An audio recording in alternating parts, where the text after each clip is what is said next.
Todos. Como a Nancy colocou, eu sou médica e tenho experiência no atendimento de trabalhadores, em geral. Fiz clínica durante muitos anos, mas sempre trabalhei na área de saúde pública, especificamente na área de saúde do trabalhador. Então, muitas coisas que nós vamos colocar aqui faz parte de estudos que nós temos feito, de experiências que nós temos tido com trabalhadores, também pacientes. Quem escreveu esse capítulo, fui eu, junto com a Renata Paparelli, que é uma professora da PUC, uma psicóloga, e eu gostaria de dizer que eu sou muito satisfeita em estar aqui, porque eu acho que é uma oportunidade que nós temos de fazer uma discussão, espero que a gente consiga ter tempo, né, de fazer essa discussão, acho que sim. Eu me senti bastante identificada com a apresentação do Cláudio Brunoro, que me pareceu muito interessante, quer dizer, eu acho que é um diálogo bastante profícuo que nós vamos ter aqui. Bem, então, por que nós intitulamos assim, esse capítulo, o trabalho como ele é e a saúde mental do trabalhador? Que muitas vezes as pessoas idealizam o trabalho. Quando as pessoas falam o trabalho dignifica o homem, em tese ele dignifica o homem, o trabalho realiza o ser humano, é verdade, ele poderia realizar o ser humano, mas nós temos que pensar no trabalho como ele é, senão falaremos sempre de coisas ideais, de coisas que talvez não existam, ou pelo menos em grande escala. Então, a tentativa é essa. Bem, eu vou começar com a questão do dado. É um dado, hoje, a saúde mental é uma preocupação da Organização Mundial de Saúde, é uma preocupação dos governos todos, inclusive do governo brasileiro, não só federal, como dos governos estaduais e municipais. Nós temos um grande número de depressão, de pessoas com abuso de álcool e outras drogas também, e suicídios todos os anos, como o Cláudio também enfatizou. Então, este é um dado, é uma coisa que nos preocupa bastante. Bem, e aí nós temos aqui os transtornos, então, desta fatia, deste grande grupo, nós podemos tirar os transtornos psíquicos relacionados ao trabalho. E, de fato, hoje, este é um problema mundialmente reconhecido. Então, como o Cláudio fala, bem, nós não sabemos quantos são relacionados ao trabalho, inclusive porque talvez não haja uma causa específica, né? É verdade, mas as pessoas sabem que este é um problema, as empresas sabem que este é um problema, que está acontecendo alguma coisa. Citou-se a Telecom, France Telecom, mas existem vários outros exemplos, inclusive no Brasil. No Brasil, a questão dos suicídios, no mundo inteiro, a questão do suicídio é bastante difícil de ser abordada. E no Brasil também. Nós sabemos de vários casos e categorias em que há suicídios, em que há facilidade, inclusive, de suicídio por meio de medicações, por exemplo, ou de armas, né, dependendo da categoria. Mas isso tudo fica meio encoberto. Não há há um receio, na verdade, de se expor isso também, né, porque a gente tem que ter muito cuidado com isso. Então, e as famílias também não querem expor as pessoas que morreram nessas circunstâncias. Então, vários são os obstáculos para que a gente tenha uma pesquisa mais aprofundada sobre isso, mas alguns já estão delineando alguns estudos. Bem, então, é um problema para todos. Então, todos se preocupam, mas todos têm caminhos diferentes. Então, eu coloquei em amarelo os setores públicos, o setor do trabalho, o setor da previdência social e o setor da saúde, especificamente. Depois, coloquei os atores, os sindicatos, trabalhadores e empresas em vermelho e os órgãos de pesquisa. Então, para diferenciar, né, os setores, mas, de qualquer forma, há uma preocupação generalizada com esse problema dos transtornos psíquicos. E aí é importante tocar naquele ponto de que como é que as pessoas adoecem. Durante muito tempo, eu não vou fazer uma retrospectiva de como o adoecimento foi visto ao longo da história, mas é uma história fascinante, porque desde a ira dos deuses, né, até onde nós chegamos, né, mas antigamente, muito antigamente, achava-se que os deuses estavam bravos conosco, então nós adoecíamos por causa disso. É claro que estamos longe disso, né? Mas nós estamos ainda patinando com a forma de adoecimento. Vejam só, nós achamos hoje, a Organização Mundial de Saúde tem, inclusive, um comitê chamado Comitê de Determinantes Sociais, porque existe a ideia hoje de que a saúde ela é construída socialmente. Isto é, tem a questão da genética, sim. Cada um de nós tem uma característica física e tem uma característica psíquica também, que nasceu. Nós nascemos porque somos filhos de quem somos, não é? Então, isto é uma coisa importante. Mas hoje sabe-se cada vez mais que é fundamental que outras variáveis também interferem na saúde. Então, a idade, claro, também. Há doenças que são mais comuns em pessoas de idade, há doenças que são comuns em crianças. Sexo também. Há doenças que são mais comuns em homens e outras mais comuns em mulheres. No entanto, o fundamental é a inserção social. As pessoas nascem, trabalham, morrem, adoecem de forma diferente, de acordo com onde elas moram, onde elas estudam, quanto elas estudam, como é o transporte utilizado por ela no dia a dia, qual o lazer, qual o nível de violência, o acesso, o meio em que circula e a inserção no mundo do trabalho. Então, como foi dito anteriormente, a relação entre a saúde, doença e trabalho é uma relação intrínseca, uma relação muito forte, muito íntima. Então, é claro que aqui nós temos um painel, né? O Brasil, nós temos direito à saúde e temos, constitucionalmente, temos direitos à saúde e temos direito ao trabalho digno, né? No entanto, nós temos uma sociedade extremamente desigual, nós temos uma violência policial, nós temos congestionamentos, nós temos transportes públicos precários, assaltos e sequestros, poluição de ar, solo, etc., condições de moradia precária. Temos todos os ingredientes para dizermos realmente não estamos num país ou numa cidade ou num estado que estimulam as práticas saudáveis, inclusive.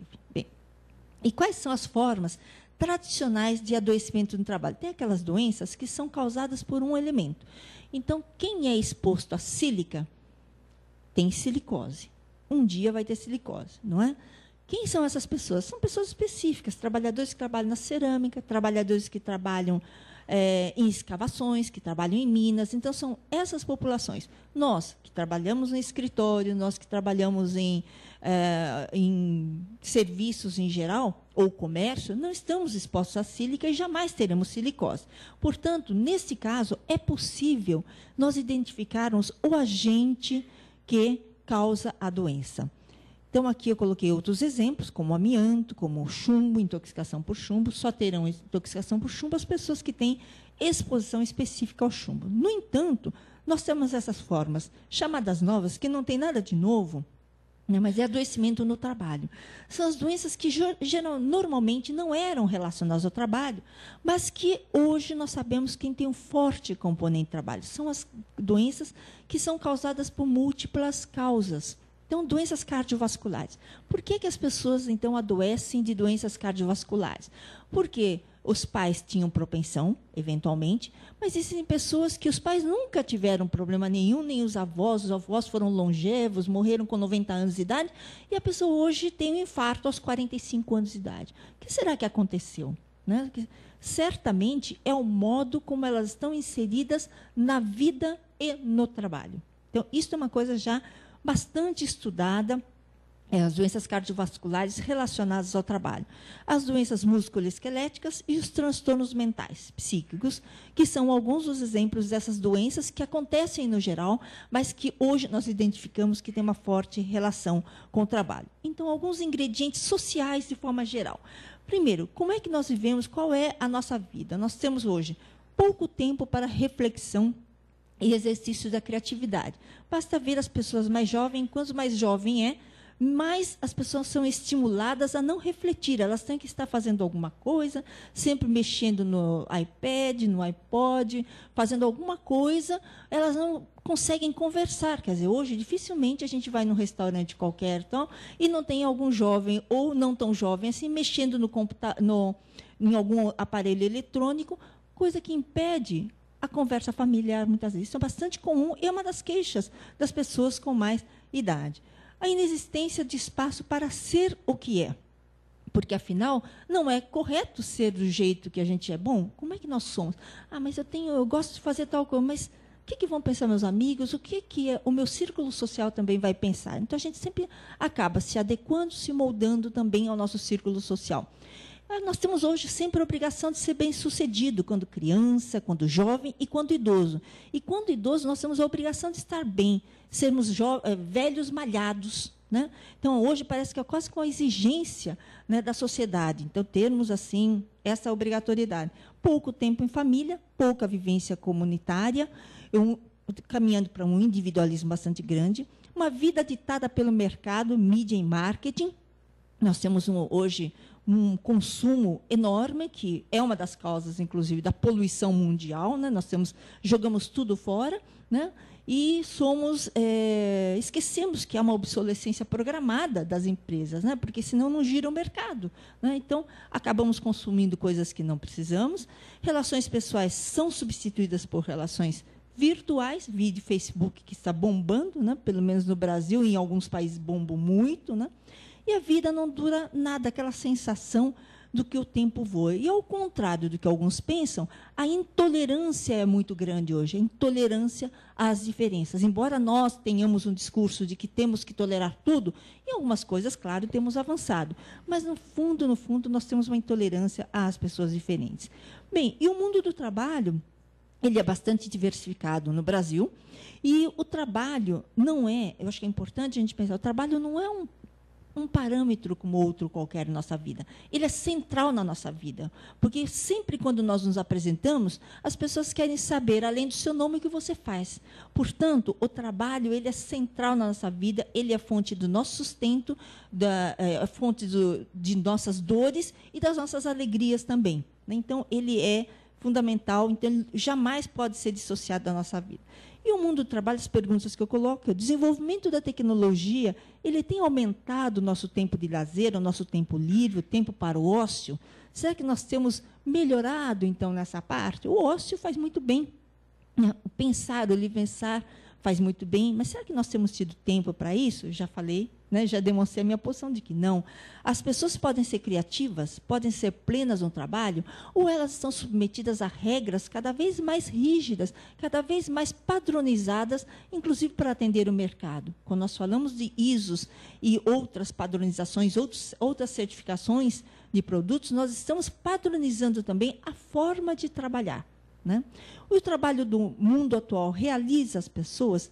Me parece que também não, na sua grande maioria, na sua esmagadora maioria, o trabalho, então, acaba sendo feito, sendo visto, sendo sentido como um encargo, né? Bem, isso não acontece porque Deus quis, porque isso não acontece do nada, porque geração espontânea, não. É porque a humanidade foi construindo ao longo do tempo, né? Então, existe uma divisão internacional hoje do trabalho, né, que define o mundo do trabalho em cada país e em várias partes. Hoje nós não podemos pensar em países apenas, mas porque o mundo inteiro é um grande galpão, é um grande quintalzão, né? E a nós cabem algumas funções, aos outros países cabem outras funções. Então, hoje nós temos trabalhos de todos os tipos no Brasil. Nós temos trabalhos bastante perigosos, penosos. Eu coloquei lá um petróleo, né, uma petrolífera. Nós temos os frigoríficos, telemarketing, que já foi citado. E nós sabemos que tudo isso, esse tipo de trabalho tem impacto sobre a saúde nos aspectos físico e mental, seja em forma de acidentes, explosões, como, por exemplo, em plataformas de petróleo, seja com doenças mentais, por exemplo, os problemas vocais do teleatendimento, ou nos frigoríficos, problemas mentais, problemas físicos e de acidentes, inclusive, bastante graves, né? E lá na solda também.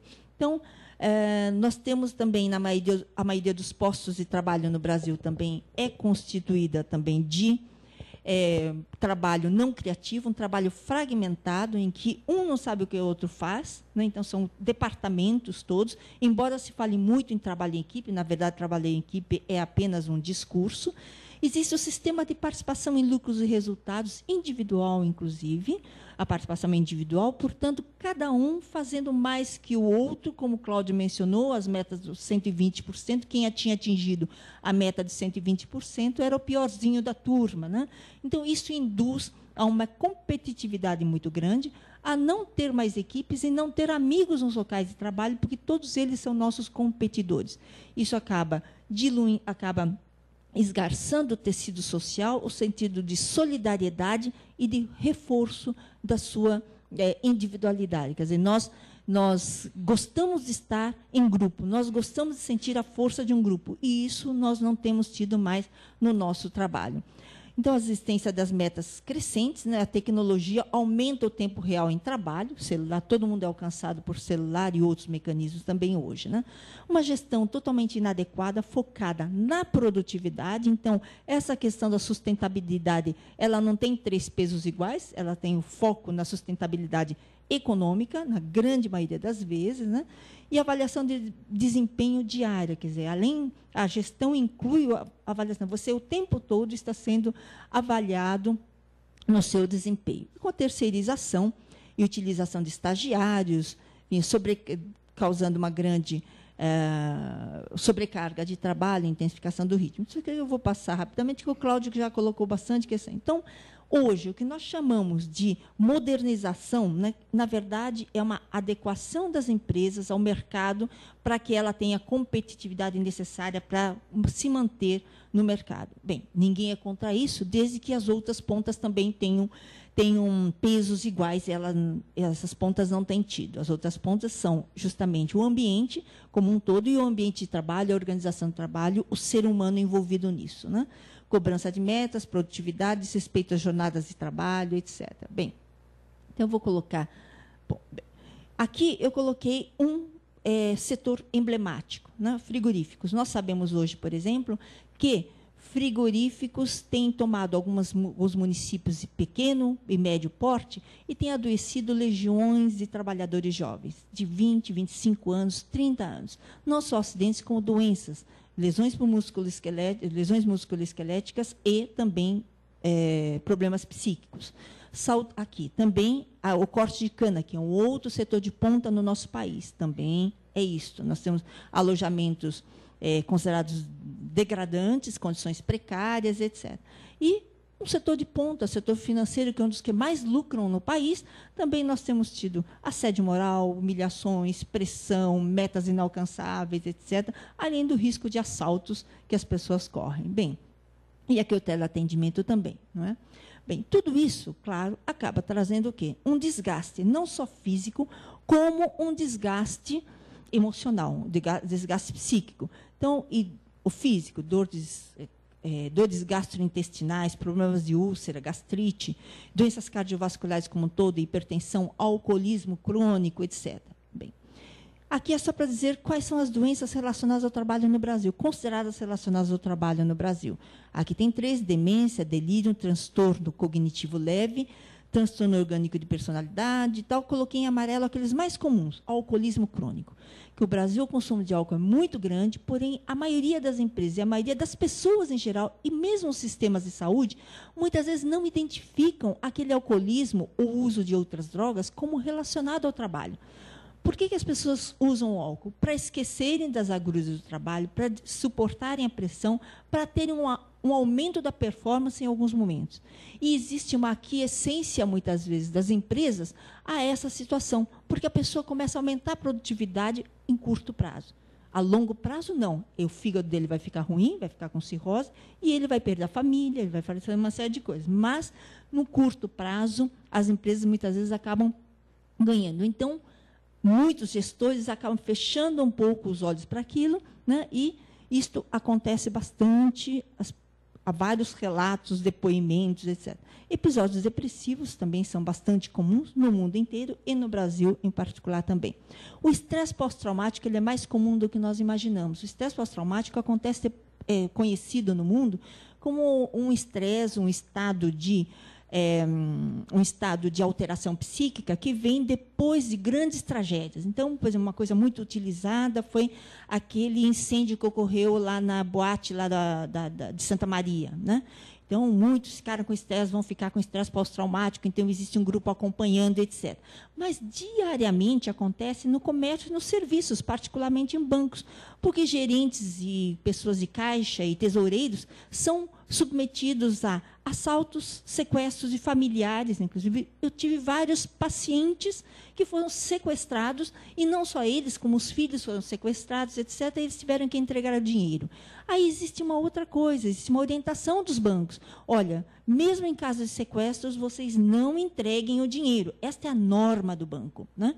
Só que 100% das pessoas submetidas a esse tipo de coisa acabam dando dinheiro, sim, para os assaltantes, para salvar as suas famílias. E eles sabem também que, posteriormente, vai haver uma investigação, porque há sempre uma desconfiança de se não houve uma cumplicidade, e eles serão indubitavelmente demitidos, mesmo que não se chegue à conclusão. Em geral, nunca soube de algum caso em que se chegou à conclusão que o trabalhador estava envolvido.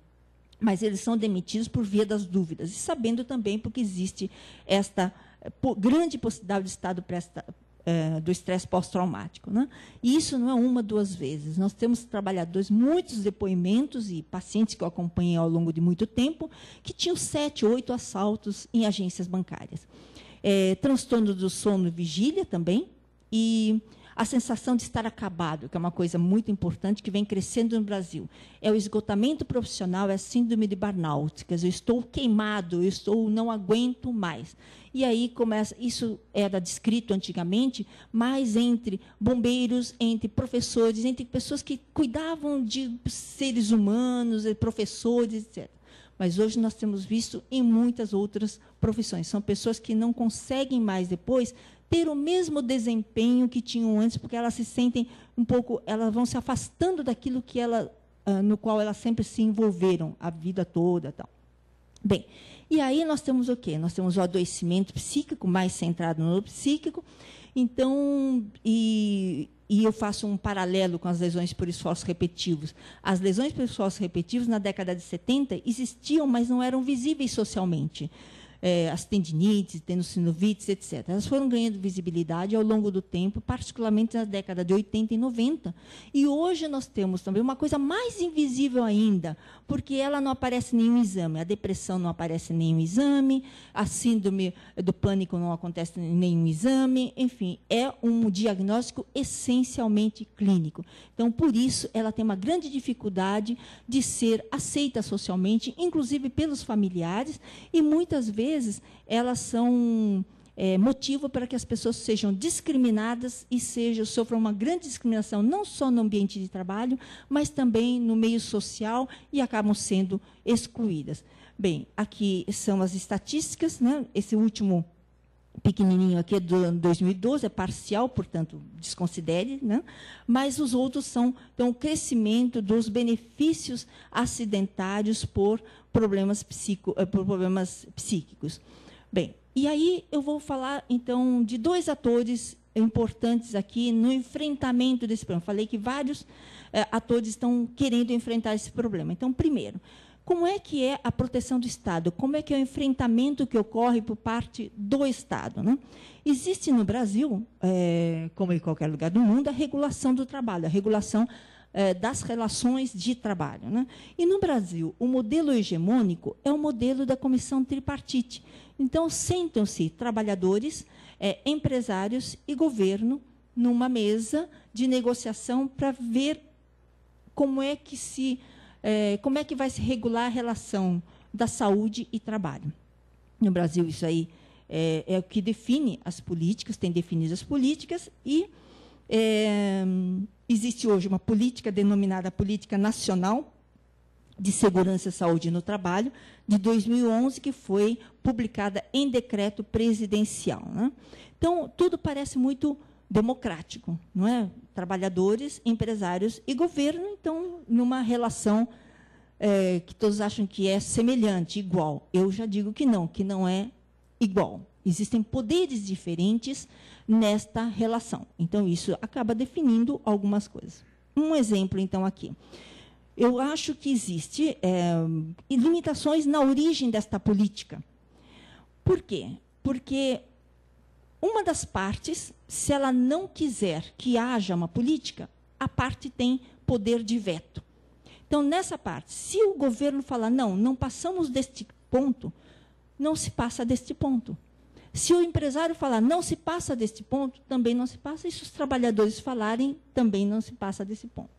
Bem, os trabalhadores têm levado, então, questões que são importantes, que são normatizadas na organização por local, na Organização Internacional do Trabalho, que é, por exemplo, a livre associação, que foi colocada aqui, o direito à livre associação, inclusive no ambiente de trabalho, no local de trabalho. O que é que nós temos hoje de organização por local de trabalho? Não temos. Nós temos, no máximo, as CIPAs, Comissão Interna de Prevenção de Acidentes. Só que essa CIPA tem a presidência da empresa, designada pela empresa, e é paritária, meio a meio, trabalhadores e empresa. Portanto, não é uma instituição totalmente eleita pelos trabalhadores. Não podemos dizer que é representativa dos trabalhadores, porque nem todos os membros são eleitos. Então, o que se pressupõe no Brasil é a participação controlada. Então, esta é uma crítica que nós fazemos, porque isto diminui a possibilidade de uma negociação real no local de trabalho, que é fundamental. Bem, essa política que eu mencionei no decreto 7602 não diz nada sobre a organização por local de trabalho. Ora, se nós sabemos hoje, pelas questões, por vários estudos, que um dos elementos centrais pela ocorrência de acidentes e doenças é a organização do trabalho, uma política que não toca nesse assunto da organização do trabalho não é uma política consequente, não é uma política que vai à raiz, radical no sentido de que vai à raiz do problema. Ela toca digamos, nas repercussões, nos impactos, mas ela não discute o essencial, que é a organização do trabalho. Então, esta é uma coisa que nós ainda temos que avançar nesta política. Ela não abre possibilidade para a organização por local de trabalho, como eu falei, diminuindo a possibilidade, então, de avanços nos locais de trabalho, a livre negociação. E não toca em pontos centrais, por exemplo, como negociação de metas. Se nós sabemos que as metas ditas inalcançáveis, as metas como elas são colocadas pelas gestões das empresas, estão sendo nocivas para o trabalhador e para a sociedade e para a sustentabilidade, nós deveríamos, então, discutir, instituir no país que é fundamental que se discutam as metas a serem. E o que vai ser considerado meta? Porque, para você chegar a um número X de vendas, por exemplo, porque os bancos ou o comércio, eles, por exemplo, cobram as metas de venda. Então, você tem que fazer 100 vendas durante essa semana, por exemplo. Geralmente, são prazos muito curtos, né, no comércio e nos serviços. Geralmente, é por dia as metas. Né? Mas você não sabe o número de ligações que aquela pessoa fez para conseguir aquelas 100. Foram inúmeras outras, porque existem vários problemas de meio aí para se chegar. Então, isso também tem que ser discutido. Então, um exemplo interessante é que essa política acaba colocando um limite na discussão para a gente avançar. Coloca um limite nos avanços. Por exemplo, acabou de acabar a greve agora, foi finalizada a greve, dos bancários no país, né? Que é uma greve que hoje não tem o efeito de 20 anos atrás. Porque as empresas, tudo, quem importa no país, quem tem poder econômico, não depende mais de agências. É tudo feito numa outra esfera. Quem depende é quem vai lá buscar o financiamento da Caixa Econômica Federal e depois da greve, todas aquelas filas, brigas, tumulto nos bancos, como a gente viu agora nas Caixas Econômicas Federais. Então, primeiro, a tática da greve não acaba tendo o mesmo efeito. Né? Então, os trabalhadores têm que pensar em outras formas de pressão, porque esta forma não é uma forma, talvez, a mais adequada. Bem, mas a FENABANC, a Federação Nacional dos Bancos, negociou, então, com a Confederação dos Trabalhadores.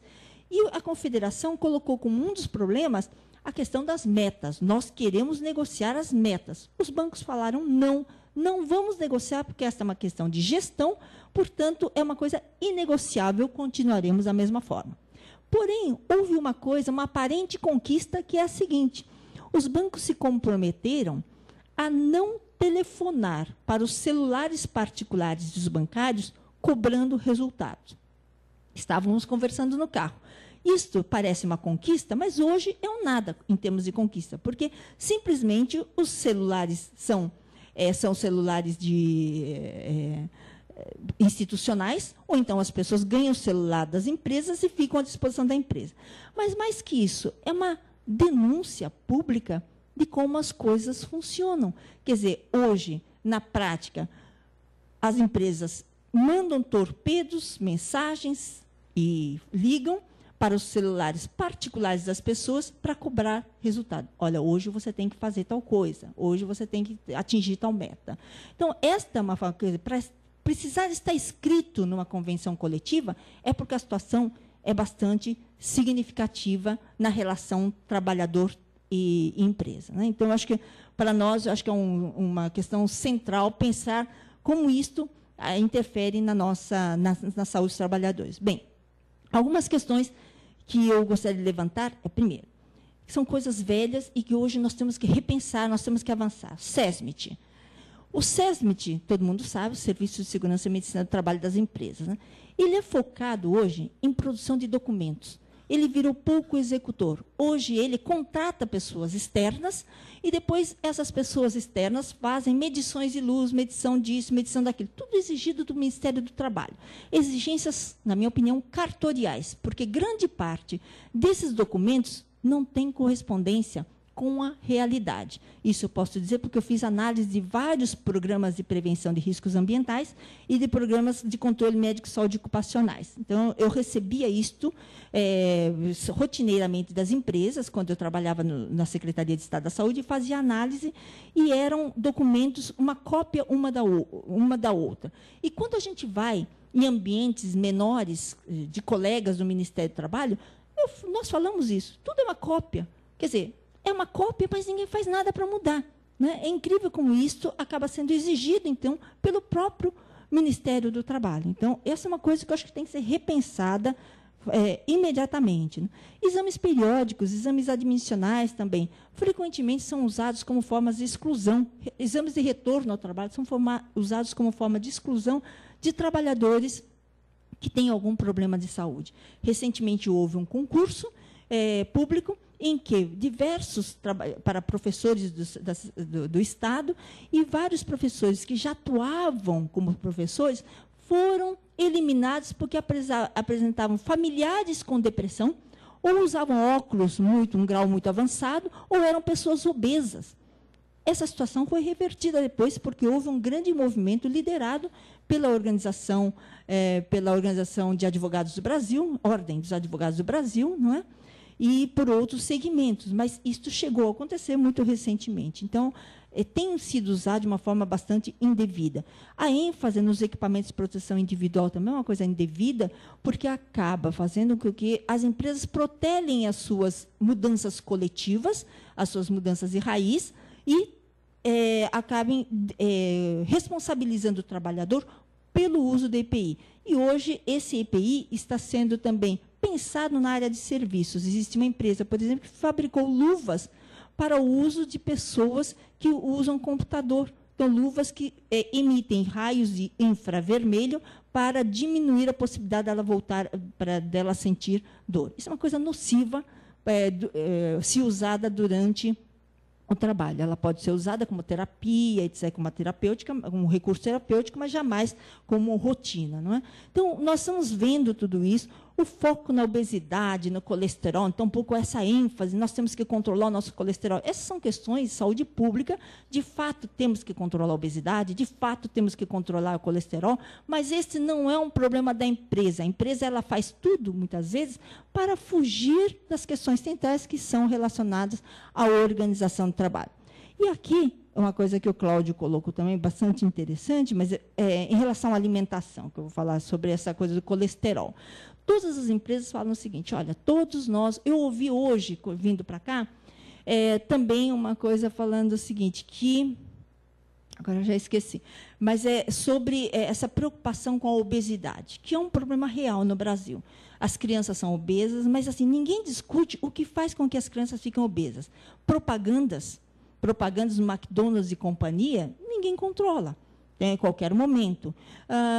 O incentivo, o barateamento de salgadinhos, em detrimento as frutas custam muito mais caras, frutas e legumes custam muito mais caro do que pacotes de salgadinho. Por isso, as pessoas com menos recursos comem salgadinho, porque é mais prático, é mais barato.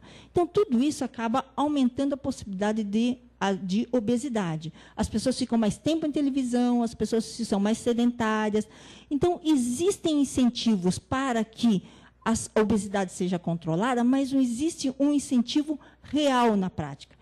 Há uma política interessantíssima sobre segurança alimentar no Brasil, mas ela é pouco aplicada ainda, né? No momento em que for bem aplicada, houver um estímulo para o barateamento de carnes, frutas e legumes, eu acho que nós teremos uma política real.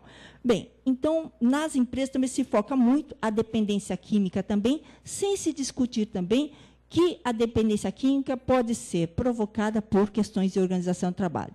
A ginástica laboral também é um recurso bastante utilizado e é considerado por nós e por outras pessoas que vêm estudando como um recurso que não diminui nem transtornos psíquicos e nem problemas físicos. Não diminui, porque as pessoas veem nessa ginástica laboral mais uma obrigação. Nós precisamos de tempo livre, tempo para o lazer, para o ócio, para não fazer nada. E se no decorrer do trabalho nós temos mais esta sujeição, essa obrigação, então nós acreditamos que isso não vai melhorar a saúde das pessoas. Os programas motivacionais também utilizados pelas empresas, nós consideramos como mais uma obrigação e as pessoas têm uma percepção, se conversar com as pessoas que são submetidas a isso, elas têm uma percepção de que aquilo é uma violência, porque muitas vezes são colocadas a questão das metas novamente, então, mesmo naquele momento em que ela deveria refletir sobre o seu trabalho, ela é obrigada a dizer, bom, então nós vamos cumprir, então, as empresas estão treinando para o cumprimento dessas metas, né? E eu vou dar um exemplo aqui, que é um exemplo que me dói no coração, mas é um exemplo emblemático, eu acho, de como as coisas são vistas, né? Existe um compromisso nacional para aperfeiçoar as condições de trabalho no corte de cana-de-açúcar. Todos sabem como os cortadores de cana trabalham aqui. Bem, esse compromisso ele tem algumas questões. Primeiro, ele obriga o uso de equipamento de proteção individual. Perfeito, eu também não sou contra, porque as pessoas têm que usar botas, têm que usar luvas, têm que usar chapéu, têm que usar tudo. Perfeito. Só que ninguém discute como é que são essas luvas. As luvas, em pesquisas que nós temos feito, elas machucam muitas vezes as mãos das pessoas porque são inadequadas. E muitas vezes elas atrapalham a pega do facão, aumentando a possibilidade de acidentes, inclusive, com o facão. Por exemplo, então, este é um detalhe que tem que ser visto. Então, não é só dizer vamos colocar os EPIs adequados, tem que ver o que é adequado. A outra coisa é conscientização para reidratação, está escrito lá no Compromisso Nacional da Cana. Temos que conscientizar os trabalhadores que eles precisam tomar água. Isto é uma coisa que é absurda estar escrito, porque ninguém precisa ser conscientizado da necessidade de água. Precisa ter água fresca para se tomar. Se não tiver água fresca, as pessoas acabam não tomando mesmo, acabam não tomando, e isso faz mal para a saúde, claro. A questão do rigor nos exames médicos. Tem que ser rigoroso nos exames médicos, sim, mas aí as condições de trabalho, o esforço de 10 mil golpes no facão, isso faz parte também de uma deterioração, do processo de deteriorização física das pessoas. E as pessoas confinadas em alojamentos também faz mal para a psique das pessoas também. Isso não se discute no compromisso nacional. Selo verde. Foram dados selo verde para 200 empresas que aderiram ao Compromisso Nacional da Cana. Depois, o Ministério Público do Trabalho da 15ª Região, que abrange o interior do Estado, mostrou que várias dessas empresas tinham trabalho escravo, trabalho equivalente, análogo ao escravo em suas dependências. Então, esse selo verde, por que esse selo verde foi dado? Porque quem deu o selo verde foram empresas contratadas pelas próprias empresas.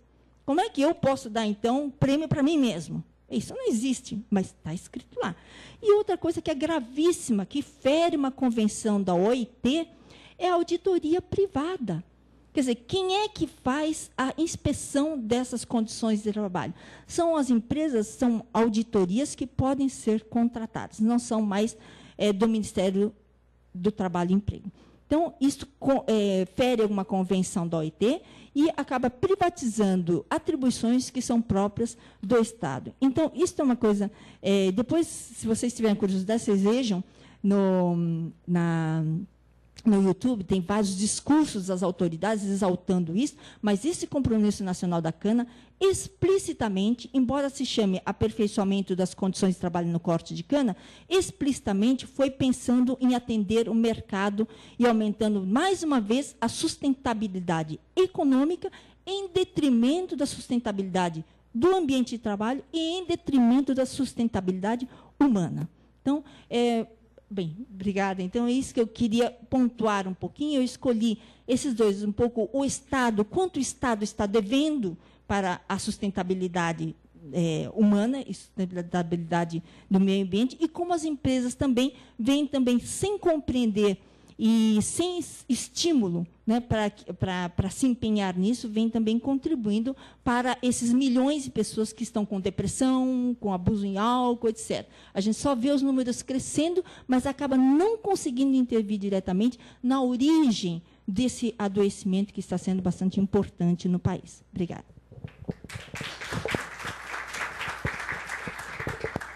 Agora, dando sequência, né, eu gostaria de convidar Marco Antônio Silveira, que é o nosso coordenador do GAIA, Grupo de Apoio à Inovação e Aprendizagem Organizacional.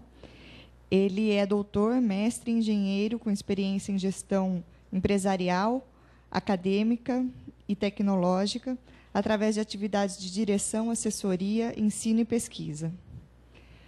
Isso. Bom dia a todos. Já que é para eu fazer considerações, a minha primeira consideração é que eu considero uma alegria e uma honra poder ouvir o Cláudio e a Maria Maíno.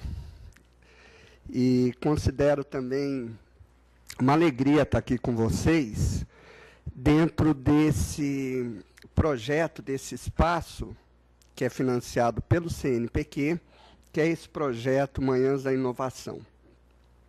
Foi até me perguntado durante o intervalo a respeito do nosso grupo. O GAIA, que é uma sigla para Grupo de Apoio à Inovação e Aprendizagem em Sistemas Organizacionais, ele tem como missão contribuir para viabilizar o desenvolvimento sustentável de organizações brasileiras. E a gente faz isso de várias maneiras. E uma delas é através da difusão de conhecimentos, que é onde se insere esse projeto Manhãs da Inovação e aonde se insere esse livro também. São duas formas diferentes de difusão do conhecimento.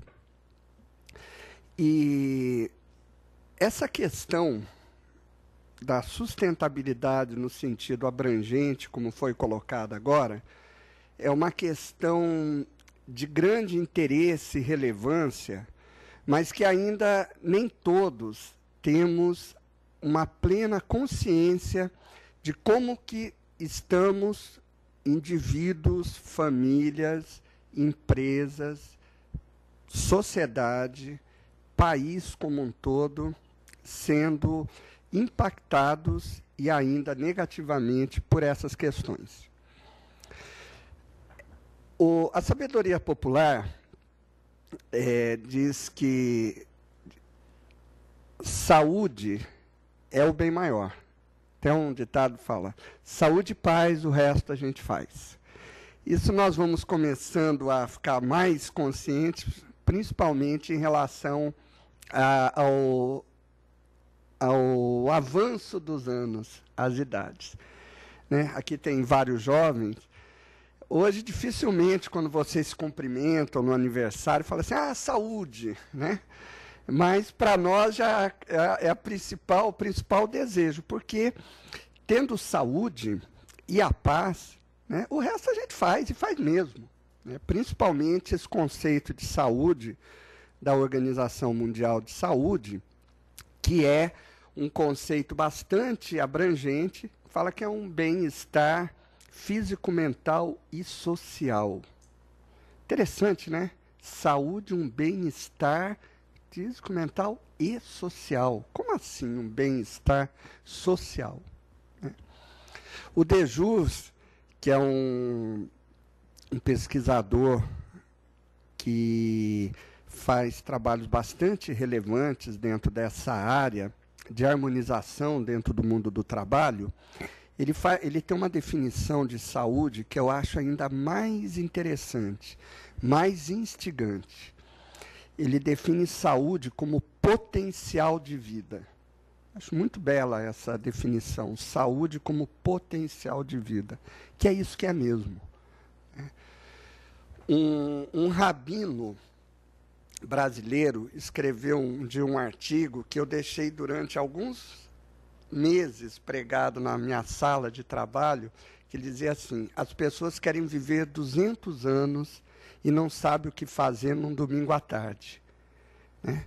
Saúde, potencial de vida. A capacidade que nós temos de realizar em todas as esferas da nossa vida, todas as dimensões da nossa vida.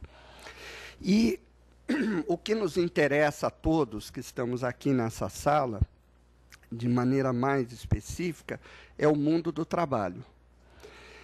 E o trabalho hoje, ele, infelizmente ainda, ele está mais como um fator de adoecimento do que como um fator de cura. Mas a minha veia positiva, a minha veia otimista, melhor dizendo, me faz sonhar, me faz imaginar um mundo do trabalho que seja realmente um fator de saúde, exatamente pela centralidade que o trabalho tem na vida humana. Até como formador da personalidade, né, como a Maria Maíno colocou. Né? Porque a ação humana, por excelência, é o trabalho. O trabalho, ele é uma expressão natural do ser humano. É através do trabalho que nós ganhamos o pão nosso de cada dia, e é também através do trabalho que nós realizamos o nosso potencial. É através do trabalho que nós deixamos as nossas contribuições pela vida. E é através do trabalho, principalmente no mundo de hoje, que nós nos socializamos. Porque o trabalho nas corporações é uma ação fundamentalmente coletiva. E aí começa uma das questões que eu considero que mais desentendida em todas essas relações entre capital e trabalho. Né? É que as organizações, empresas em geral, outros tipos de organização, como CTI, uma universidade, elas são, por definições, entidades sociais. E a unidade básica de qualquer entidade social é o ser humano. Então, me parece uma miopia gerencial grave, que ainda persiste, é a desconsideração do ser humano na sua abrangência como um elemento central dentro das organizações.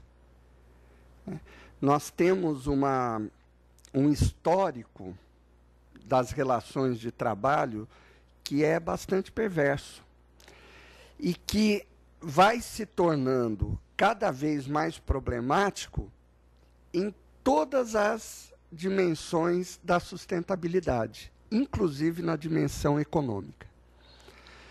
O mundo de hoje é caracterizado por um mundo em constante evolução. Não sei se evolução é a palavra, mas em constante mudança. Nem toda mudança é uma evolução. Né? Mas o mundo de hoje é caracterizado por mudanças contínuas. E isso afeta as empresas, que têm que se rearranjarem, se readequarem, provocarem, produzirem inovações em todos os seus aspectos, processos, produtos, estruturas. E isso requer a alocação de conhecimento. E o conhecimento é um atributo único e exclusivo do ser humano. E o conhecimento é um atributo único e exclusivo de um ser humano saudável. A medida do conhecimento é uma medida da saúde no sentido pleno da pessoa. A capacidade que o sujeito, no caso o trabalhador, tem de interagir com a sua realidade, no caso o trabalho a ser executado, refletir sobre essas questões, é o principal fator de geração de conhecimento.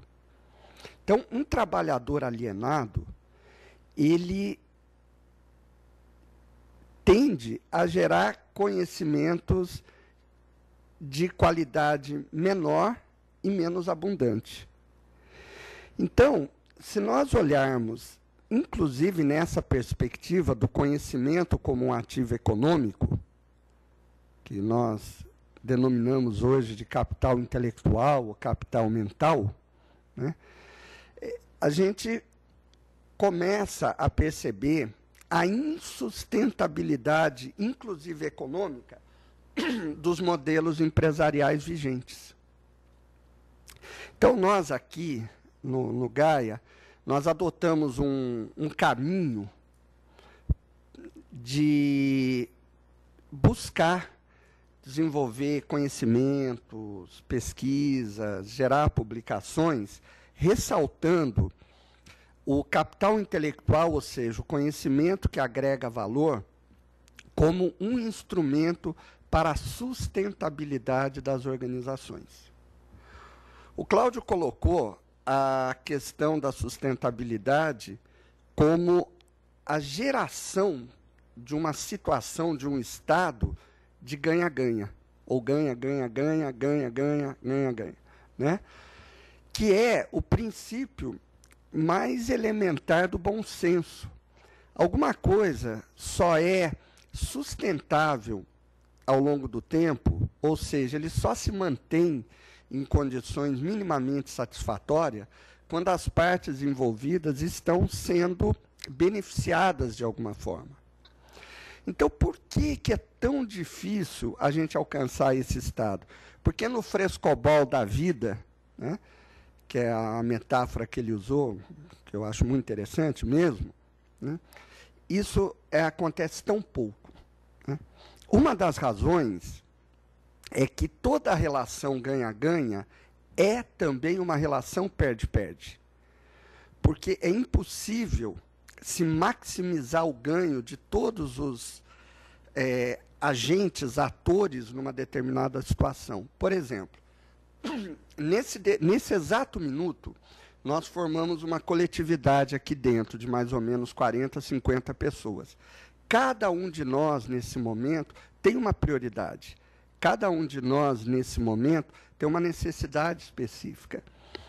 Se nós privilegiarmos apenas alguns em detrimento de outros, a primeira consequência é que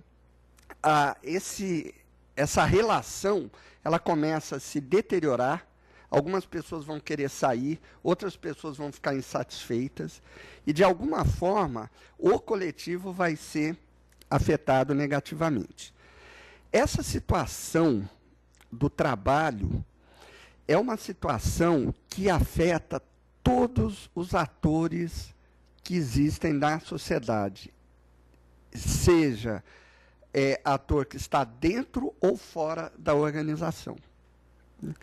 Então, colocar a saúde como um bem maior é a gente trazer para o cenário, a gente trazer para dentro da sala a presença de todos os agentes que existem dentro de uma sociedade.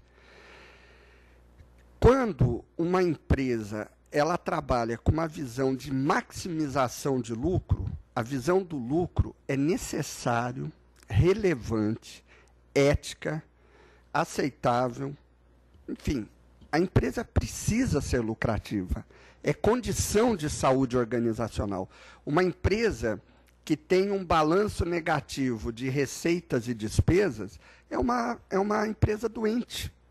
Ninguém pode imaginar em sã consciência que se quer empresas tendo prejuízos, porque elas são insustentáveis. E as empresas, elas trazem uma série de benefícios sociais importantes, podem trazer, melhor dizendo, uma série de benefícios potenciais importantes, inclusive a geração de bons empregos.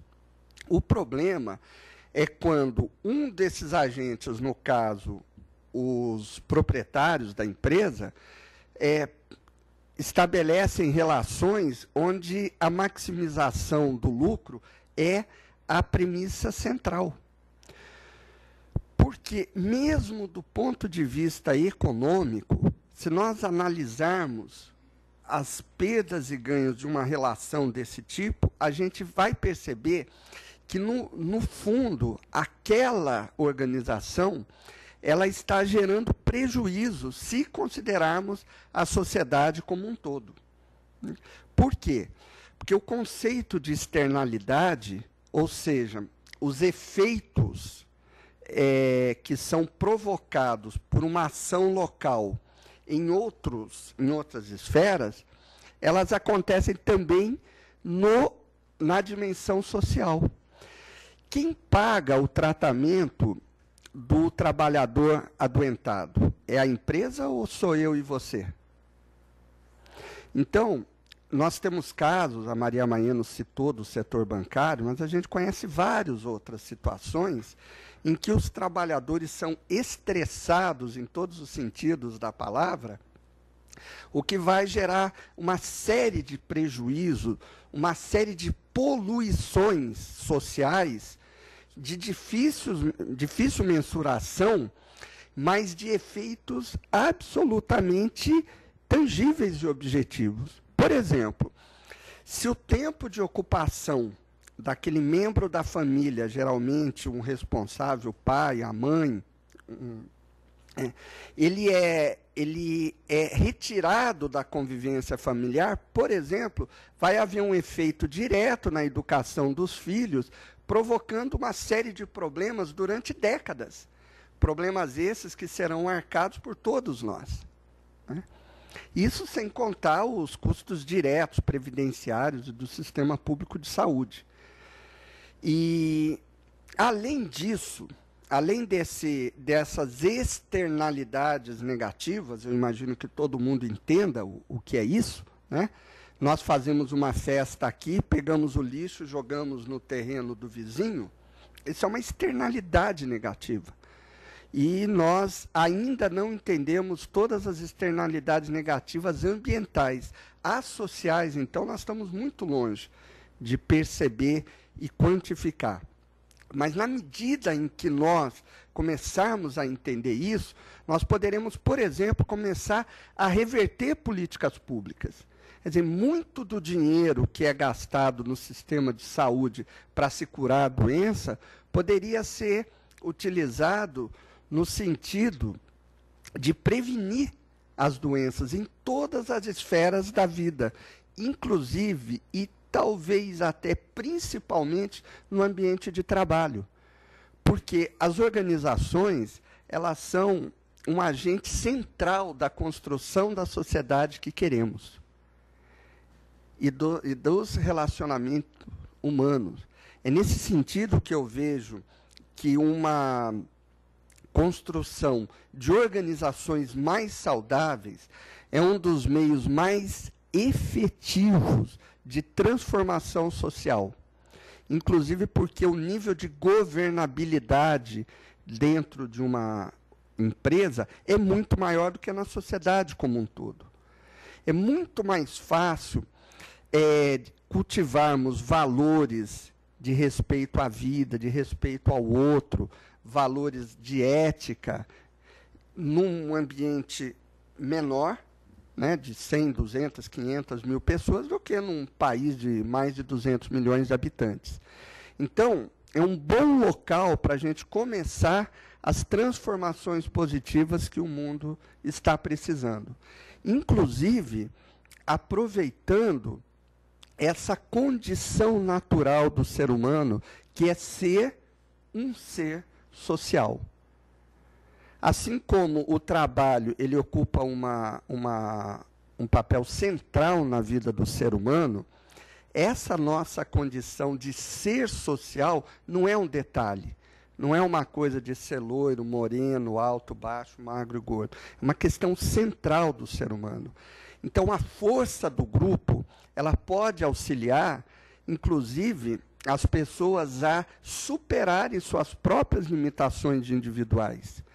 Então, na medida em que nós construímos organizações mais saudáveis em todos os sentidos, e não só fisicamente falando, nós vamos estar dando um passo importante para ter pessoas mais saudáveis e que servirão como matrizes sociais para difundir novos valores, novas formas de relação, como eu falei, relações de respeito, relações de reconhecimento do outro, relações de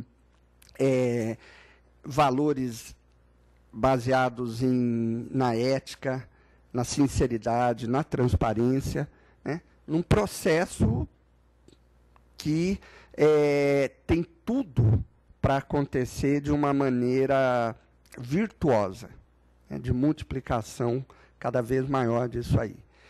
E, só para concluir, o interessante de tudo isso é que aquilo que é bom para o ser humano, aquilo que é bom para a vida, é o que nós temos de melhor para a geração de bons conhecimentos. É nesse sentido que nós trabalhamos o capital intelectual como um instrumento para o desenvolvimento da sustentabilidade nas organizações.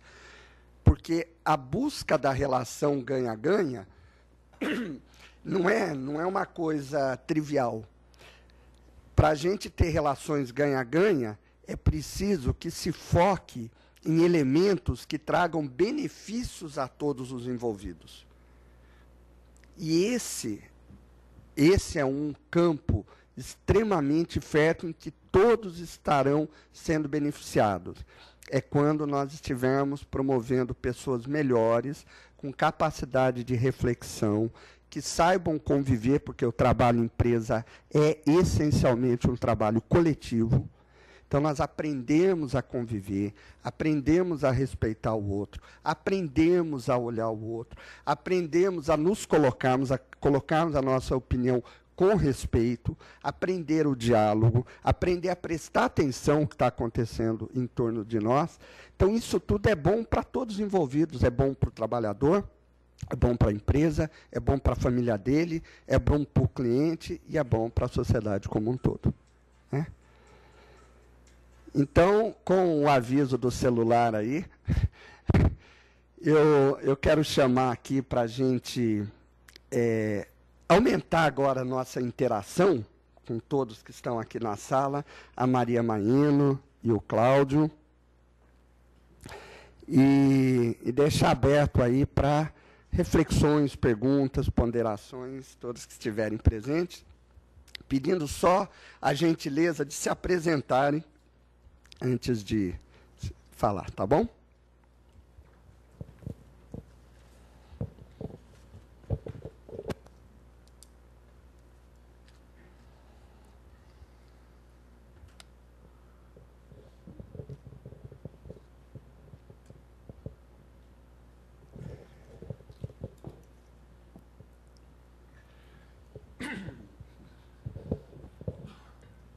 Bom dia a todos.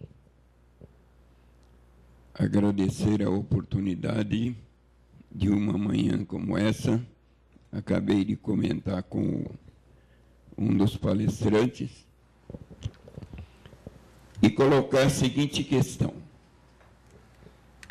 Aproveitando a professora da saúde pública e o professor da conjuntura e a ideia coordenativa do marco. A questão proposta é a seguinte: como é que um Estado que se diz locomotiva de um país tão grande, em termos humanos principalmente, consegue manter uma ilha de excelência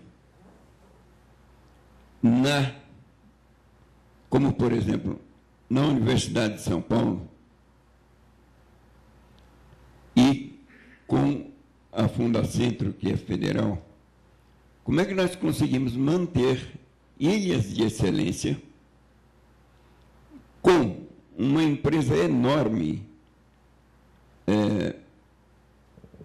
de prestação de serviço escolar, que é a Secretaria de Educação do Estado de São Paulo, com um ambiente insano, insustentável? Como é que o Estado consegue manter essas ilhas de excelência com esse estado de coisas que está na mídia todo dia, nessa situação de insustentabilidade ambiental no seu todo, principalmente na questão sanitária, que afeta o seu bem maior, que é o corpo humano de servidores? Insistindo, como é que um Estado que se diz adiantado em relação ao resto do país consegue manter uma situação dessa? Eu gostaria de ouvir um comentário crítico de cada membro da mesa.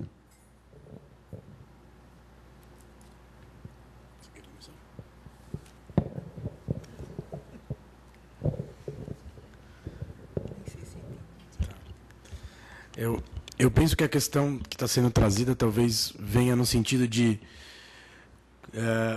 o potencial de gerar conhecimento de um certo lado e a questão de o que vivemos de realidade. Eu acho que talvez vou tratar um pouco nesse sentido, do ponto de vista que o que trouxemos como pesquisa, né, às vezes nem sempre é traduzido com capilaridade, ou seja, é levado de fato na prática.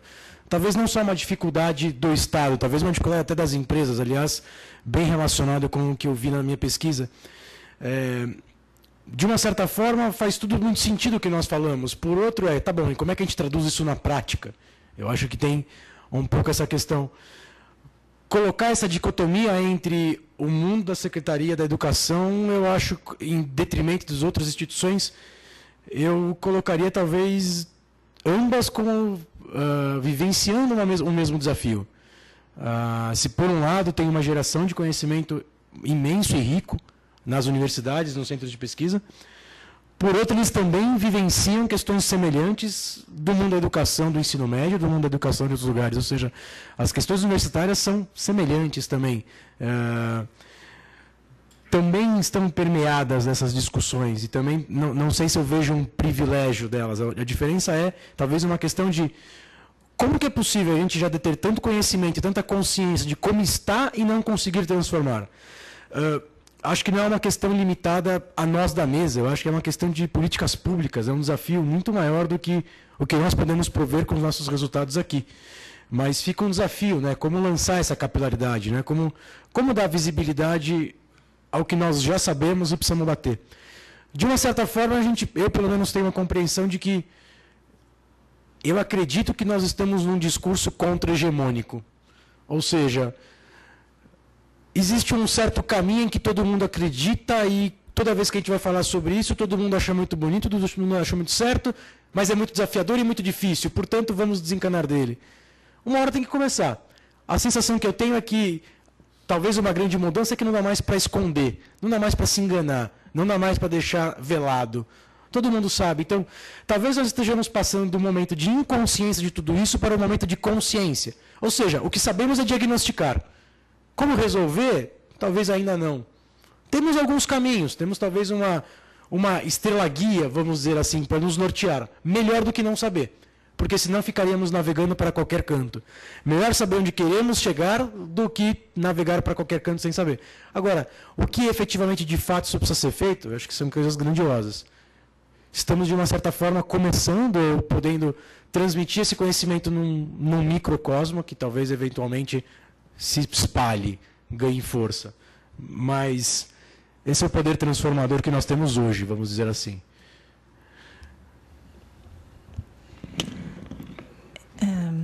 Bem, eu acho que existe na máquina... O senhor falou basicamente da máquina pública, né? Eu acho que existe na máquina pública, montada durante todos esses séculos aqui no Brasil, que serviu a determinados interesses e continua servindo a determinados interesses e classes sociais. Eu acho que nós não podemos ter medo das palavras. Existem classes, podemos dizer, categorias sociais, segmentos sociais diferenciados no país. Há aqueles que têm um grande poder econômico, ou poder intelectual, ou, de alguma forma, são mais empoderados do que outras categorias. E isso é uma realidade, e no Brasil existe uma grande desigualdade. E a máquina pública sempre foi montada um pouco para manter esse status. E acho que... como é que nós desmontamos isso? Nós que acreditamos, então, queremos uma sociedade mais igualitária, queremos, então, uma maior justiça social. Como é que nós revertemos essa situação?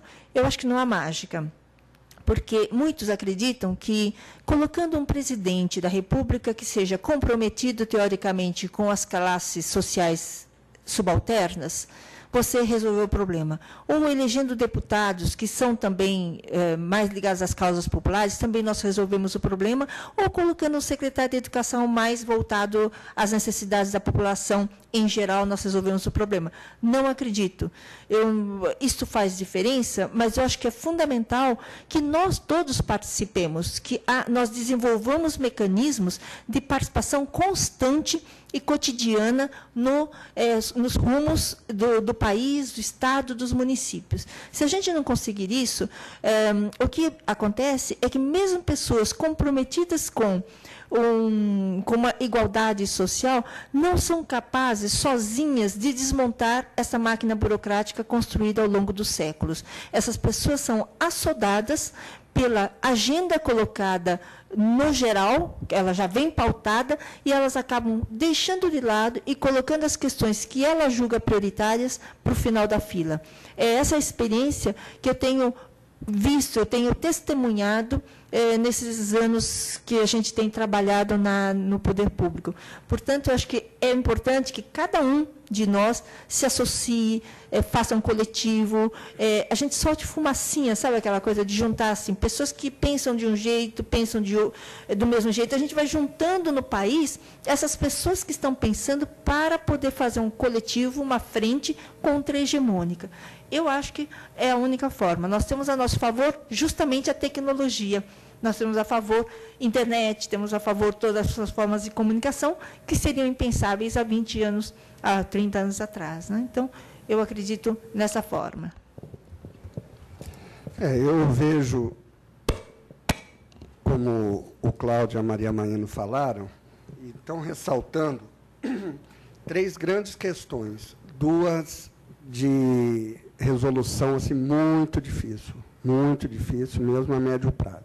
O primeiro é esse aí, resumidamente, nós temos governantes cujos interesses são completamente dissociados do interesse da sociedade, em todos os níveis. É uma pena, é uma tristeza, a gente vê loteamento de cargos, estávamos falando,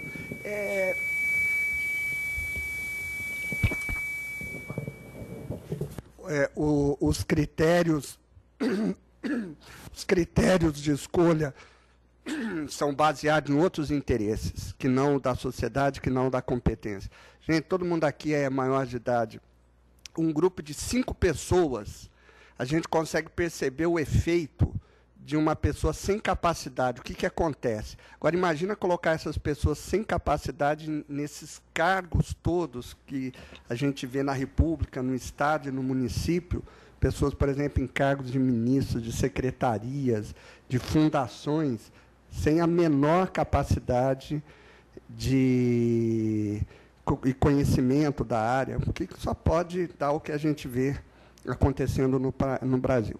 O segundo grande problema, o Cláudio tocou de certa forma, é que nós temos o mundo acadêmico, o mundo da intelectualidade brasileira também totalmente dissociado dos interesses da sociedade. Totalmente. E aí a área de educação é especialmente crítica. Aqui no Gaia nós temos Já tivemos vários alunos de iniciação científica das melhores universidades do Brasil na área de educação. E eu conheço, já fui diretor de faculdade algumas vezes. A área de educação, são todas as áreas, mas a área de educação, em geral, costuma assim, ser bastante dissociado dos problemas reais da sociedade brasileira. Então, esses dois são problemas de base, estruturais, que afetam todas as áreas da nossa vida e de difícil solução. Agora, no nível mais local, ou seja, mais institucional, falta bons gestores escolares, bons gestores universitários. Por quê? Porque a gestão é uma área do conhecimento bastante complexa, e eu tenho conhecido muito poucas pessoas competentes nessa área. E de todos os tipos de instituições que eu conheço e já atuei, sem dúvida nenhuma, a instituição de educação é a mais complexa que tem.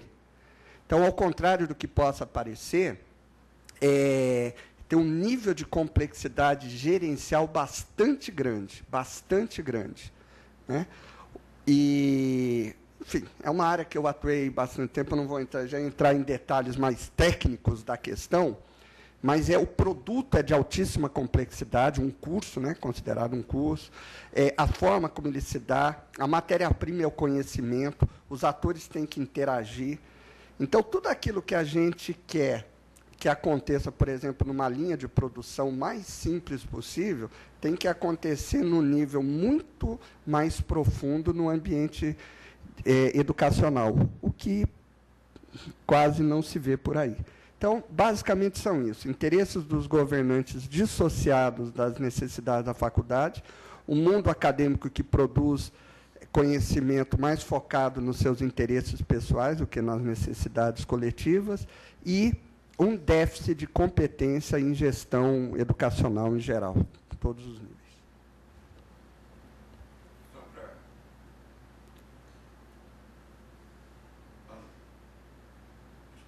Não? Uma olhadinha. Está chegando aí? Tá.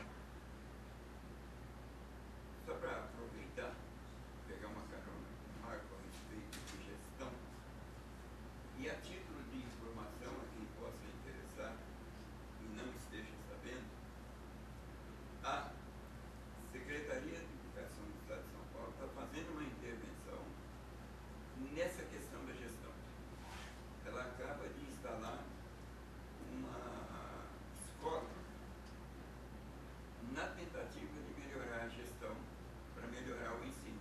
Essa é a proposta do novo secretário de Educação, que tem uma origem que eu conheço, que é a Unesp, que é uma academia humanista. E eu acho que já está no tempo de nós nos lembrarmos dos humanos, porque a gente está muito preocupado com tecnologia, com avanço e tudo mais, e não estamos preservando o nosso bem maior, que é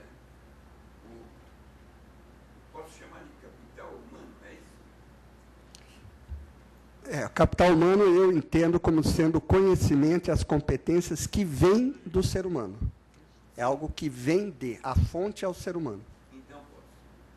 Nesse sentido, fica a notícia para que a gente tente sair dessa coisa de só reclamar que está ruim, que está mal, que está assim, que está assado, ficar procurando culpar. Obrigado. Só aproveitando essa colocação, eu falei que há um déficit de competência gerencial, e há mesmo, mas o maior déficit que existe é o maior déficit de conhecimento que existe é a respeito do ser humano.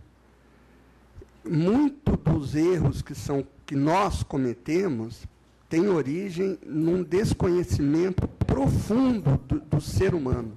Quem somos, não quem somos. Toda a riqueza, a complexidade. Gostaria de complementar.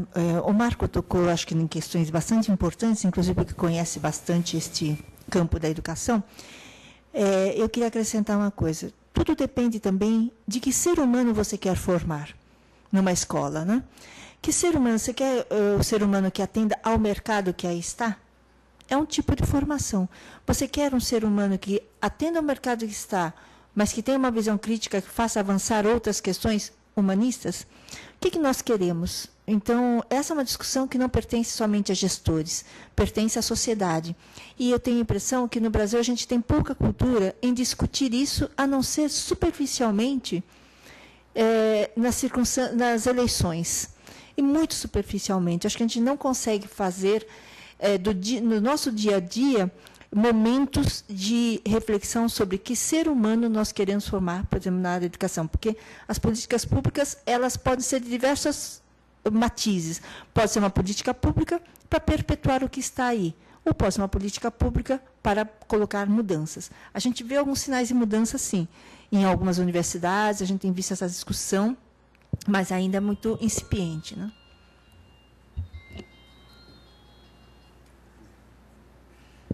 Está chegando, ela chegou.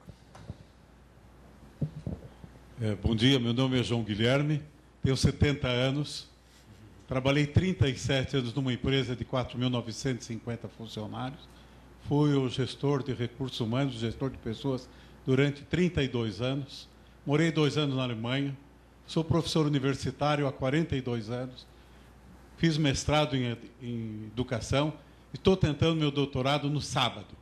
Sempre estudei em escolas particulares. Eu sempre precisei trabalhar. Eu sou um fenômeno de uma pessoa que não podia estudar e eu continuo estudando. Eu queria parabenizar a doutora Maria. Gostei de ouvir a senhora, porque a senhora me dá paz, tranquilidade. É gostoso. Parabéns. Eu vou dirigir uma pergunta para a senhora que talvez esteja fora do tema.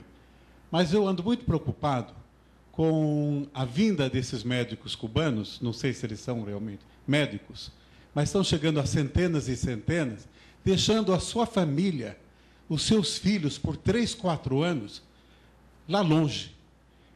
Será que esse médico não vai se estressar? Como é que a saúde pública está vendo esse fenômeno? Como é que eu posso trazer pessoas, que eu digo que eles são médicos, se eles não estão apresentando, não tem nem CRM? Eles vão atender meus filhos, meus netos? Como que funciona isso? Já que nós estamos falando de sustentabilidade, isso é sustentável?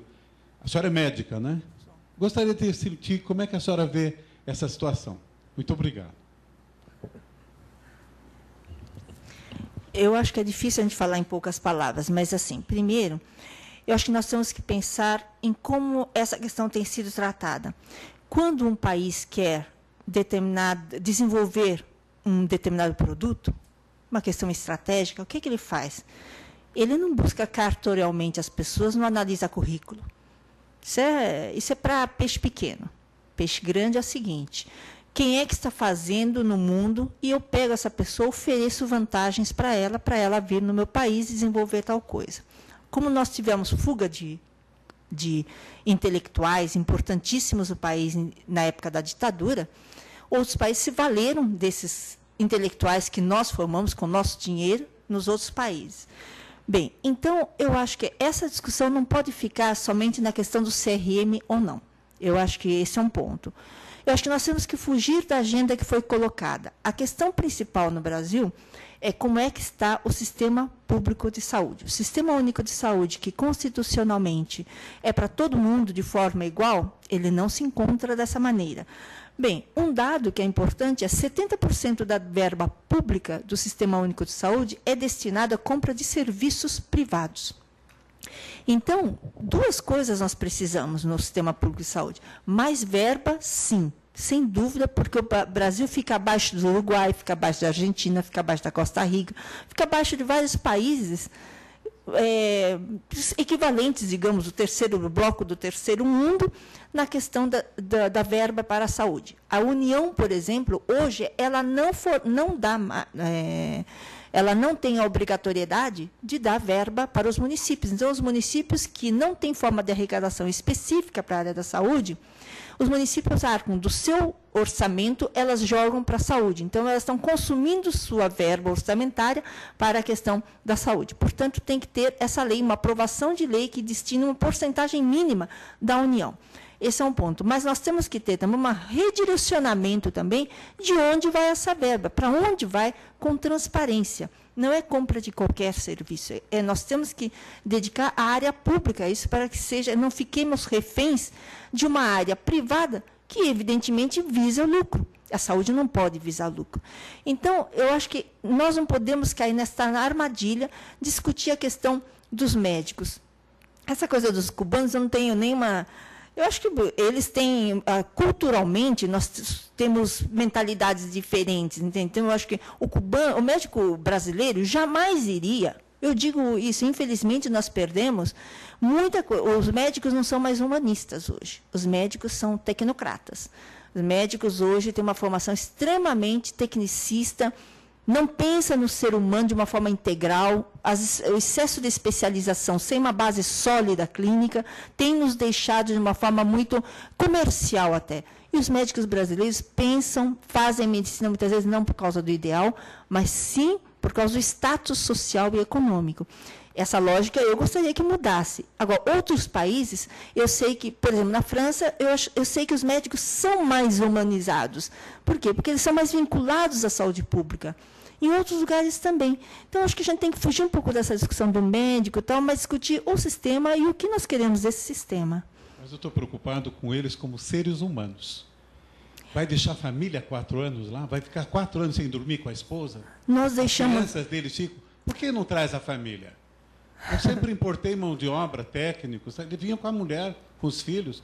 Eu nunca vi um profissional, seja ele humanista ou técnico, que deixa a família. Eu nunca vi uma relação de trabalho que eu pago o governo e não o ser humano. Então, nós estamos voltando à história da África. Nós também importamos os negros. Foram eles que construíram uma parte desse país. E nós estamos voltando praticamente a isso. É esse protesto que eu gostaria de fazer aqui. Eu acho louvável a sua preocupação com os médicos cubanos, de fato. Eles poderiam realmente vir com suas famílias. Acho interessante mesmo essa proposta, nunca tinha ouvido. E acho legal. Agora, eu também me preocupo com outras categorias brasileiras mesmo, que também deixam suas famílias. Os cortadores de cana deixam suas famílias durante 9 meses. As pessoas que vêm trabalhar na construção civil aqui também deixam por 1 ano. As empregadas domésticas no Brasil também deixam por 5, 10 anos seus filhos com as mães. Isso aí eu tenho muitas... Não tem pesquisas formalizadas, mas a gente vê muito isso nos dados, né? Então, de fato, essa é uma preocupação que eu acho louvável da sua parte, mas eu acho que é universal, né? Eu acho que é universal. Não, eu não concordo absolutamente com isso. Eu protesto. E queria fazer uma observação, gostei, ganhei o livro, o meu era 6 ou 9, enfim, eu levantei porque eu peguei o livro. Eu só estranhei que esse livro é do CNPq, financiado com os nossos impostos. E tem autores que não colocou na sua referência bibliográfica um autor nacional. Eu gostei, por exemplo, da Letícia, ela premiou muito a sua bibliografia com autores brasileiros. Eu morei 2 anos na Alemanha, eu também sou organizador de livros, eu gosto da gente usar um pouquinho autores de outros países, mas não sendo nacionalista, mas prestigiando os meus ex-alunos, os meus ex-professores, eu gosto de adotar os livros nacionais. Se nós fizermos sempre assim, de repente, os nossos autores não vão ser conhecidos. É uma observação que eu ia escrever, mas eu não tenho espaço. Eu pediria, por favor, aqueles autores, e que talvez algum esteja até na mesa, por favor, permeiem, ponha também autor brasileiro. Nós temos gente muito boa. Muito obrigado. Casualmente, há um evento hoje aqui em Campinas com um professor da Unicamp sobre essa discussão do programa Mais Médicos, uma visão mais abrangente também. Eu acho que na Unicamp. Eu vi rapidamente ontem, falei, que pena que eu não vou ficar até a noite. Eu quero fazer uma pergunta aqui para o Cláudio, para a gente ficar um pouco mais focado no mundo organizacional. O que você considera, Cláudio, como sendo as principais dificuldades que uma organização hoje, brasileira principalmente, encontra para conseguir o desenvolvimento de relações sustentáveis dentro do trabalho? Quais são os aspectos mais críticos na sua maneira de ver? Pergunta bem interessante, Marco. Acho que a gente podia colocar... Eu diria que não... Vou falar menos por questões de pesquisa, mas mais por experiência dos resultados que eu estou vivenciando. Muito relacionado com a questão da consciência em relação a esse tema, né? Acho que, se por um lado todo mundo, ao escutar o discurso, concorda, por outro todo mundo se pergunta, tá, e daí? Como levar isso para frente? Como traduzir isso na prática? Quais são os resultados efetivos? Como é que eu mensuro? Ou seja, de uma certa forma, todo mundo aceita, ou uma grande maioria, para não ser um discurso muito generalista, mas... entende que tem uma mudança de mentalidade, mas, ao mesmo tempo, usa a mentalidade anterior para tratar as situações novas. Então, de uma certa forma, a visão cartesiana, ou a visão departamentalizada, que poderia ser traduzida nas organizações como resultado da visão cartesiana, né, fragmentada e nas dimensões dos conhecimentos, desafia questões, por exemplo, globais e questões de sustentabilidade. Não se sabe, por exemplo, dentro do mundo das organizações, quais são os impactos para a situação, para o real do trabalho, que eventualmente uma decisão de um departamento pode prover para o trabalho de outra pessoa, ou até mesmo para o seu próprio trabalho. Então, houve uma corrente muito grande no século XX de adeus ao trabalho, né? Ou seja, será que o trabalho ainda existe, né? E talvez um questionamento de por que talvez em alguns países o trabalho é muito mais intensivamente intelectual. Será que existe trabalho no sentido mão de obra? E isso talvez derivou para tirar da agenda a importância desse assunto nas organizações. Tanto é que uma pergunta que se faz até por conta disso é: mas por que aconteceu de se em 72 o que estava se falando numa primeira convenção mundial era de ser humano, por que a tradução disso para as organizações foi ambiental? É uma pergunta interessante. Por que o meio ambiente entrou na agenda em 72 e toda a discussão que nós vimos, como vimos, não entrou? Por que não fez parte da agenda? Talvez porque foi uma maneira de entender mais fácil, talvez porque foi uma maneira de implementar, talvez porque não se sabe ao certo. Talvez eu encaro isso como uma questão de consciência. Se há 100 anos atrás fazíamos algumas coisas na sociedade que considerávamos tolerantes, até permitíamos acontecer, hoje a gente já escreve que seria bom que não acontecesse. Talvez no futuro não tenha mais. Eu acho que, de alguma forma, hoje entendemos coisas que antes aceitávamos e não compreendíamos, e no futuro não aceitaremos e nem faremos. Eu não sei. É por aí que eu entendo. Questão difícil. Não, será que a existência de movimentos sociais, movimentos não governamentais, interferiu nesta priorização, digamos, das questões ambientais, ou da maior visibilidade do que o ser humano? Ou será que é mais fácil falar do meio ambiente do que falar das relações humanas ou relações organizacionais? Talvez alguma coisa. Por um lado, começar talvez pelo que é mais fácil, vamos dizer assim. Eu acho que a discussão é, vamos começar por aqui, mas por quê? Porque vamos atender as que só tem isso e não o resto. Acho que também tem essa questão. E por um outro lado, eu acho que o grande ponto que faz diferença quando a gente fala de transtornos mentais, psíquicos e a importância do trabalho, como a gente fala, né? A gente tem um discurso muito diagnóstico para dizer o mal do trabalho, mas também a gente pode olhar o lado positivo do trabalho. A discussão é que se a gente tira das questões físicas e leva para as questões psíquicas e cognitivas, e no limite ser feliz, e eu acho que essa é a grande discussão hoje, ou seja, o que eu não esperava escutar nas entrevistas que eu fiz nas empresas, nas áreas de RH e de sustentabilidade de engenharia, é que ao perguntar às pessoas o que seria um trabalho muito sustentável, o que eu escutei foi um trabalho provido de sentido e significado que no limite me leve à felicidade. Eu não esperava escutar isso com tanta clareza e tantas vezes. E talvez quando a gente tira a questão de constrangimentos e restrições físicas e coloca a discussão no psíquico, a gente entende que estamos todos norteados por isso. E o que antes era não aguentar do ponto de vista individual, talvez agora que as pessoas se perguntem, pô, mas é muita gente não aguentando. Será que não tem mais alguma coisa errada do que as pessoas? Né? Ou seja, em vez de querer adaptar as pessoas aos trabalhos, será que não são os trabalhos e as organizações que precisam se arrumar? Você falando me lembrou uma frase que um amigo disse. Eu achei genial essa frase. Ele falou: amar a humanidade é fácil, difícil é respeitar o próximo. Esse que está do lado, né? Humanidade, né? Essas questões mais gerais, transformar o mundo, agora transformar a minha relação. É o diferente. É você respeitar o diferente. É mais difícil ainda. Exatamente.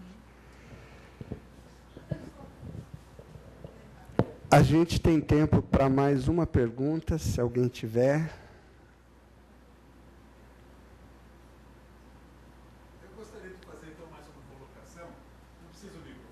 Não, o microfone é por causa da gravação, porque senão não registra na gravação. Então, vamos lá. Apenas uma colocação.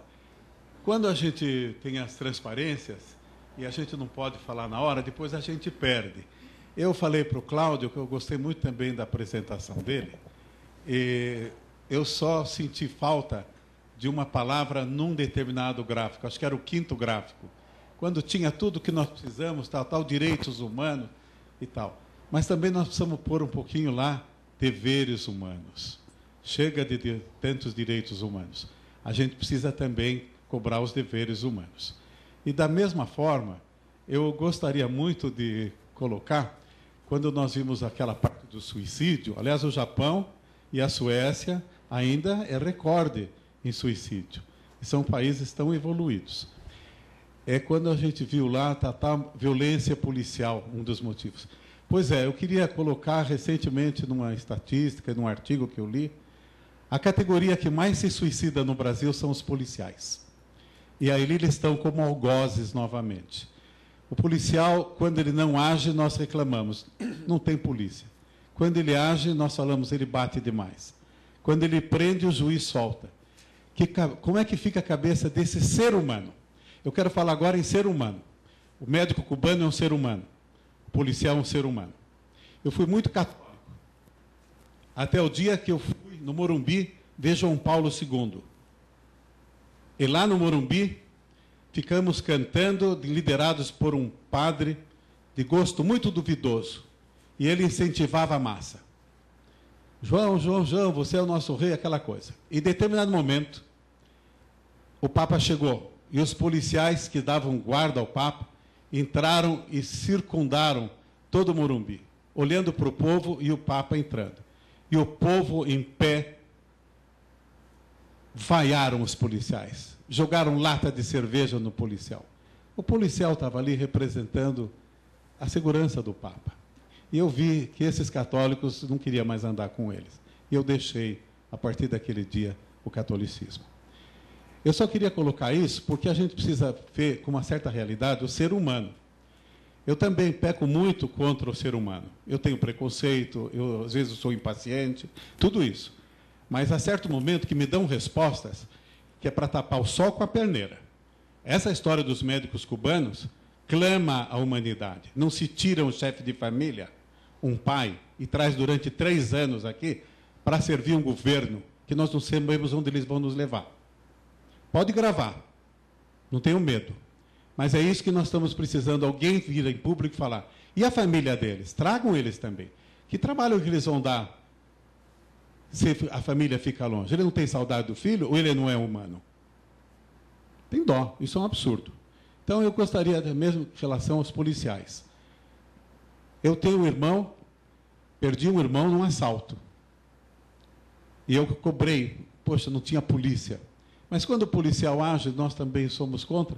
E tanto assim, quando nós falamos de suicídio, seria bom colocar que o povo precisa saber onde tem mais suicídio é justamente na carreira policial. É muito triste isso, né? Obrigado. Olha, eu acho que também nós temos que diferenciar a instituição polícia, a instituição polícia e os policiais. Os policiais são uma das categorias mais sofridas. Inclusive, nós temos depoimentos de muitos policiais que escondem que são policiais porque eles moram na periferia e moram ao lado dos bandidos. Né? Então, eu acho que, claro, que nós estamos... eu acho que eles merecem ser estudados e merecem todo o respeito. Agora, a instituição polícia no Brasil é uma instituição repressiva. Repressiva e com uma série de outras características, né, como corrupta, enfim, isso foi construído ao longo do tempo, mas faz parte do Estado brasileiro. Por que existe isso? Não é porque nós somos piores do que outros países, na minha opinião. É porque nós não temos a cultura da transparência. Até hoje nós não temos a transparência necessária, não temos também a participação necessária. Né? Olha, essa questão da transparência. Hoje, se a gente quiser saber, no Brasil, quais são as empresas que mais acidentam no trabalho, nós não temos essa informação. E não é porque o governo está desatento, não é isso. Foram solicitadas várias vezes essas informações, inclusive os juízes do trabalho têm solicitado. Por que nós não podemos saber? Porque nós não podemos saber os nomes dos grandes devedores da Previdência Social. E ficamos falando de pequenas fraudes, ou mesmo grandes fraudes, mas não incluímos as fraudes institucionais. Então, eu acho que a gente tem que exigir, como sociedade, como povo, mais transparência e que o Estado se volte às nossas necessidades. Em relação aos médicos cubanos que o senhor tem insistido, eu acho realmente interessante essa proposta. Nunca tinha pensado, mas, de fato, por que não oferecer isso para as famílias, já que eles estão vindo numa missão aí, né, não é? Emergencial.